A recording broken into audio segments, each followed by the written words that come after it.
5 months after reopening, the state has issued another mandate for gyms to close for at least the next 4 weeks to help limit the spread of COVID-19.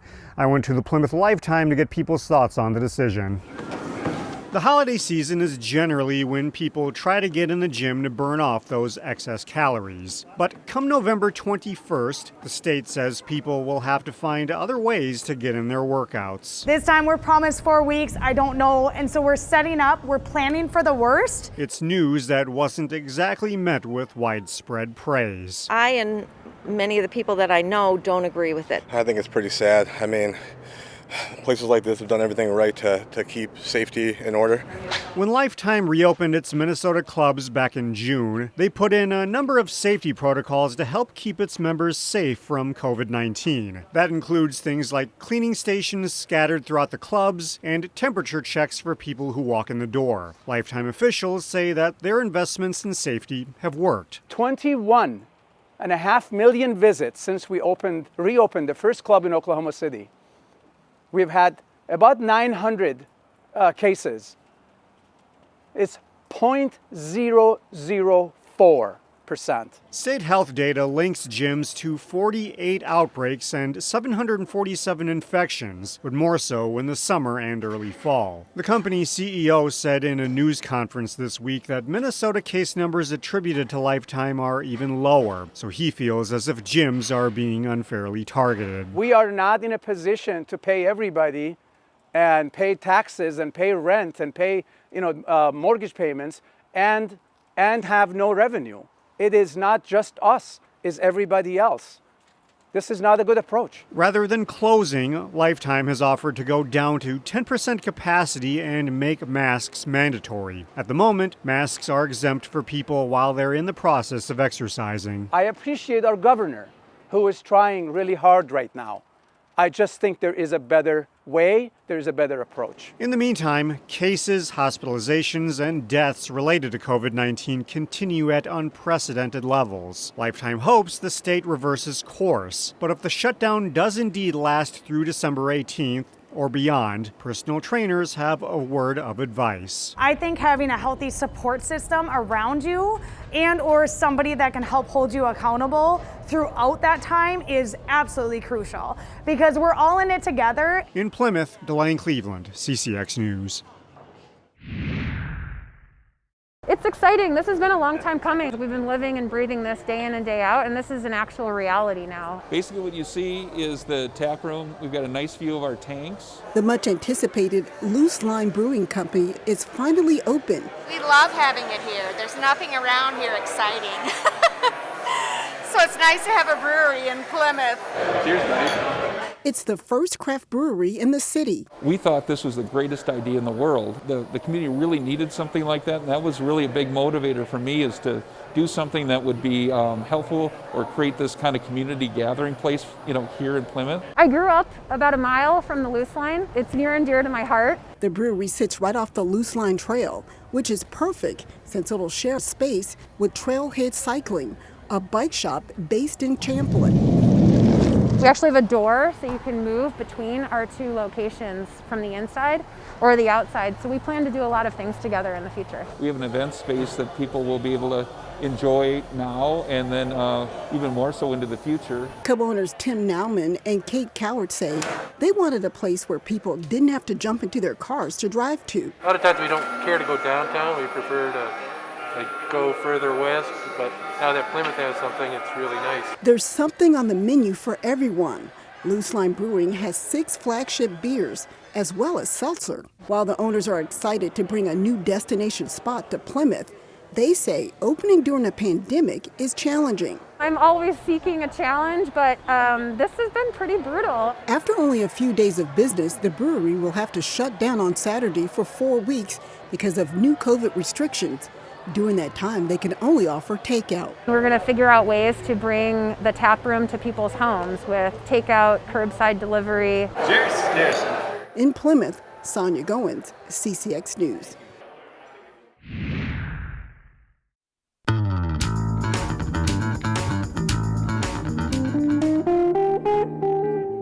It's that time of year again when the members of the Hopkins Center for the Arts display their best. And those of us in the Northwest Metro get a glimpse of just how much talent is residing around us. This is our annual Juried exhibition. Occurs every fall. We had 175 entries this year, which was a great amount, particularly given the challenging times. From those, 51 works were chosen for display. The gallery is laid out well. The work ranges from whimsical to sublime to serious. Typically, for the juried show, the jurors will speak for an awards presentation at the reception. But as we are limiting the number of people through the building, we went virtual this year. So if anyone's interested in hearing their remarks, they are posted as a video on our website. It's interesting to listen to the comments from the active artist judges, especially after you've seen the works for yourself and determined what you liked best. We have a terrific spectrum of works on display, sculpture, photography, delicate watercolors, and bold, assertive, non-representational paintings. I really feel that there is something for everyone in the show. The show is on display through the last Saturday of the month, and gallery hours are Monday through Friday, 8 a.m. to 8 p.m., Saturday, 10 a.m. to 8 p.m., and Sunday, noon to 5. For Weekend Showcase from Hopkins, Neil Persley, CCX News.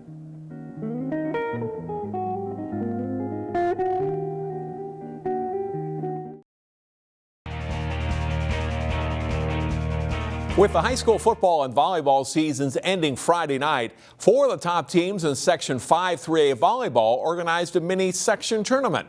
We have highlights from both matches. Rogers meeting unbeaten Maple Grove in a matchup of conference and section volleyball opponents, and it's a great match. Maple Grove's number 12, Maddie Knutson, blocks the attack from Allie Johnson for a crimson point as Maple Grove wins the first set, 25-22. The Royals bounce back in the second set. Anya Schmidt with a back set to Allison Ritter, who gets the kill. Rogers leads 20-15 on the way to a 25-18 win. Set 3, and it's Rogers pulling out a close one. Schmidt with a lot of speed on this attack for a kill. The Royals win 25-23 to go up 2-1. Maple Grove, though, would even it up. Megan Liu sets the ball to Skylar Gray, who goes cross court for the kill.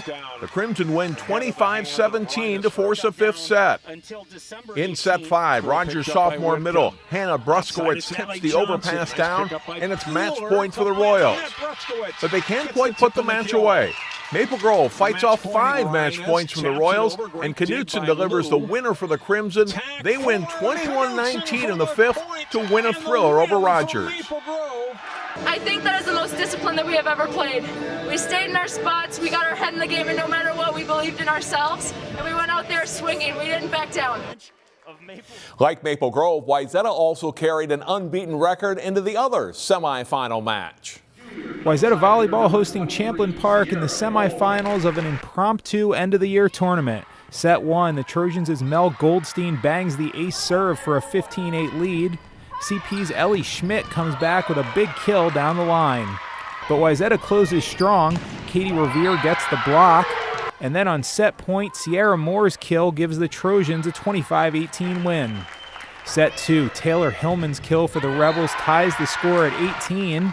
But Goldstein answers with a huge kill for Wayzata. On set point, it's an ace serve for Jordan Kerpak, and Champlin Park wins 25-21. Set 3, a great rally ends with a Schmidt tip kill and a 14-9 Rebels lead. Wayzata rallies, nice dig by Sierra Moore, and then Stella Swenson sets to Revere for the kill. Set point for the Trojans, and 6'4" Emma Gorger gets the block for a 25-23 win. Set 4, a nice back set by Swenson for Revere, and she finishes. Match point for Wayzata, and Gorger smacks the kill for a 25-15 win. The Trojans earn one more match with a 3-1 victory.